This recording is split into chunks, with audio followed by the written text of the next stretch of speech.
Mind wants to do something and heart wants to do something else. Mind always looks towards to comfy or comfortable situations. You need courage to follow the heart. When I had to ask you a question, what is your name? You immediately give me the answer, my name is so and so. But if you have to give me a wrong name, you'll have to think and then come up with a name. And what happens at that time to your heart? It starts pumping faster and becomes heavier. If you have to lie to your mother, what happens to your heart at that time? Though you may have told the lie, for whatever reasons, your heart will always reflect that heaviness. It will undergo some sort of tension. But when you have to simply say the right thing, Mommy, I went to this place. There's nothing wrong with it. When you have to say your name correctly to someone while introducing, nothing wrong with it. Answer just comes like that. And there is no repercussions.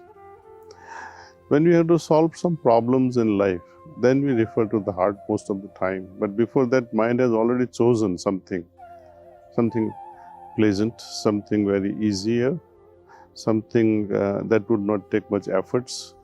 Mind always looks towards to comfy or comfortable situations.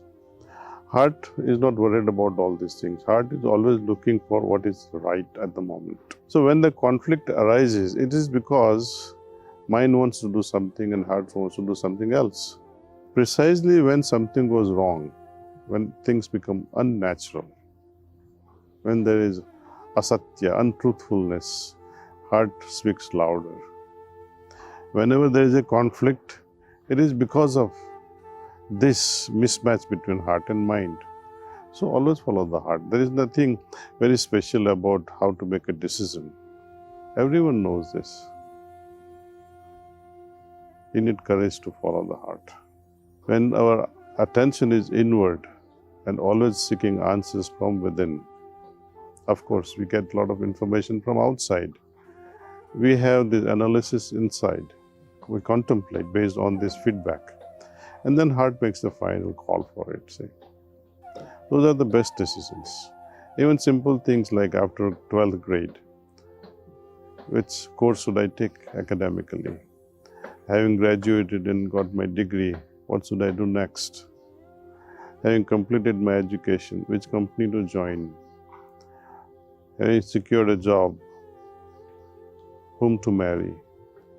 All these critical decisions become very easy when we are seeking the help from within. As we develop more and more confidence from very early age in making decisions with the help of the heart, I think even more difficult decisions will become very, I would say, playful. Life becomes joyous.